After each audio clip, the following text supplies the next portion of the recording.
독일 건강보험 문제의 두 번째 장벽. 2014년 신용카드 채무와 수파 기록. 김서연 씨 가족 이야기의 계속. 김서연 씨는 두 자녀와 함께 독일로 이주했습니다. 남편 박민준 씨는 회사 경영을 위해 계속 한국에 머물고 있습니다. 독일에서 근로자로 일하게 된 김서연 씨는 독일 법정 건강보험에 가입했습니다.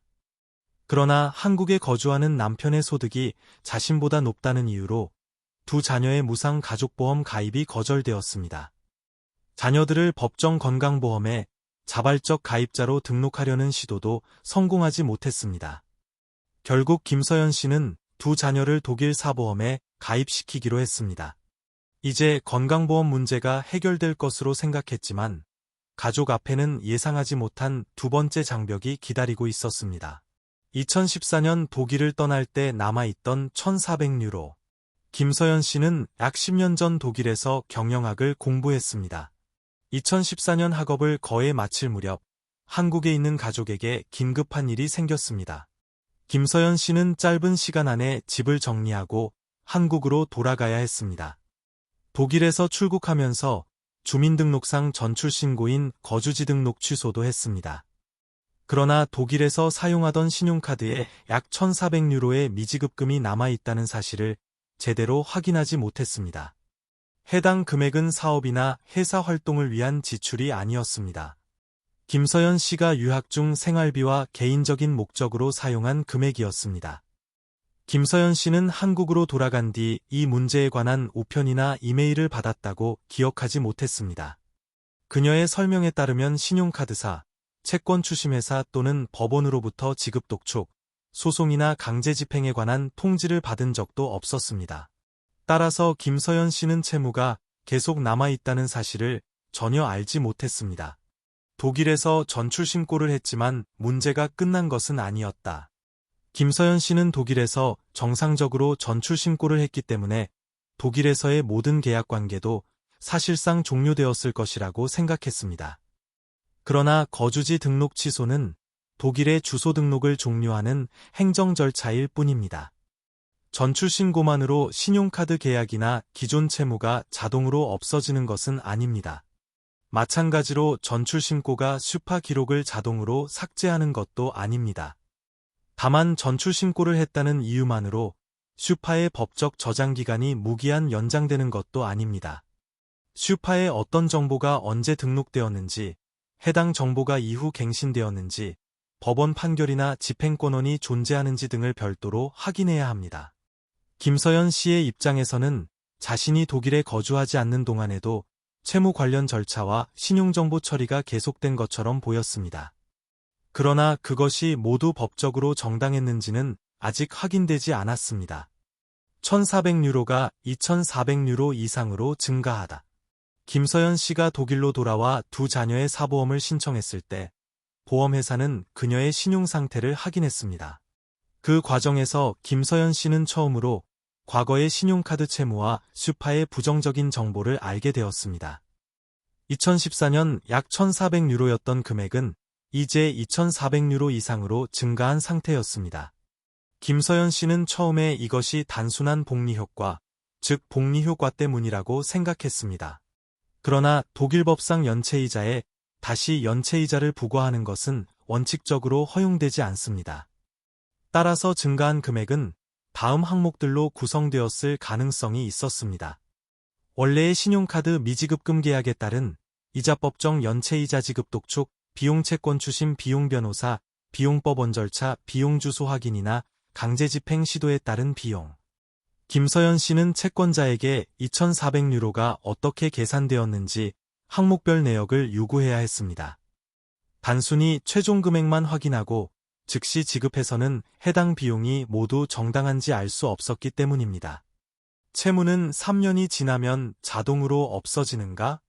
김서연 씨는 일반적인 민사채권은 3년이 지나면 시효가 완성된다는 이야기를 들었습니다. 그렇다면 2014년의 신용카드 채무는 이미 오래전에 소멸했어야 한다고 생각했습니다. 하지만 상황은 그렇게 단순하지 않습니다. 독일 민법상 일반적인 소멸 시효는 3년입니다. 통상적으로 시효는 채권이 발생하고 채권자가 채무자와 청구 원인을 알게 된 해의 말부터 계산됩니다. 그러나 신용카드 계약이 소비자 대출에 해당한다면 특별한 규정이 적용될 수 있습니다. 소비자 대출의 원금과 이자 청구권은 채무자가 연체한 시점부터 일정 기간 소멸시효가 정지될 수 있으며 그 기간은 발생 시점부터 최대 10년에 이를 수 있습니다. 또한 다음과 같은 사정이 존재하면 결과가 달라질 수 있습니다. 김서연 씨가 과거에 채무를 인정한 경우 일부 금액을 지급한 경우 지급명령이 적법하게 송달된 경우 소송이 제기된 경우 법원의 판결이 존재하는 경우 집행권원이 발급된 경우 당사자 사이에 협상이 진행된 경우 법원 판결이나 집행권원으로 확정된 채권은 원칙적으로 30년 동안 집행될 수 있습니다. 따라서 3년이 지났으므로 채무가 자동으로 사라졌다고 단정해서는 안 됩니다. 소멸시효가 완성되었더라도 채무 자체가 자동 삭제되는 것은 아니며 채무자가 시효 완성에 항변을 해야 하는 경우가 일반적입니다. 김서연 씨에게 아무런 우편이나 통지가 실제로 도달하지 않았다는 점은 매우 중요합니다. 그러나 통지를 기억하지 못하거나 실제로 받지 못했다는 사실만으로 법적 송달이 없었다고 바로 결론 내릴 수는 없습니다. 과거 독일 주소로 어떠한 서류가 발송되었는지, 법원이 공시송달이나 다른 송달 방식을 사용했는지 반드시 확인해야 합니다. 슈파 기록도 10년 동안 계속될 수 있는가? 채권의 소멸시효와 슈파 정보의 저장 기간은 서로 다른 문제입니다. 채권이 아직 법적으로 청구 가능한지와 슈파가 특정 정보를 계속 저장할 수 있는지는 각각 별도로 판단해야 합니다. 2014년에 단순한 미지급 정보가 아무런 새로운 사건 없이 약 10년 이상 그대로 저장되어 있다면 해당 기록의 정확성과 저장 기간을 자세히 검토할 필요가 있습니다. 특히 다음 내용을 확인해야 합니다. 최초 등록일, 정보를 등록한 회사, 등록된 채무 금액, 채무의 현재 상태, 최근 변경일 또는 갱신일, 변제 완료 여부, 법원 판결이나 집행권원의 존재 여부, 채무자 명부 등록 여부, 동일한 채무의 중복 등록 여부. 슈파 기록은 출국이나 안멜동만으로 자동 삭제되지 않습니다. 그러나 채권자나 슈파가 오래된 정보를 아무런 시간 제한 없이 계속 저장할 수 있다는 의미도 아닙니다. 김서연 씨는 무료 슈파 데이터 사본을 신청하고 각 항목의 근거와 저장 기간을 개별적으로 확인해야 했습니다. 자녀들의 사보험 가입이 다시 중단되다. 두 자녀의 건강 상태에 관한 사보험 심사는 처음에는 문제없이 진행되었습니다. 그러나 보험 계약을 체결하고 매월 보험료를 납부할 사람은 김서연 씨였습니다.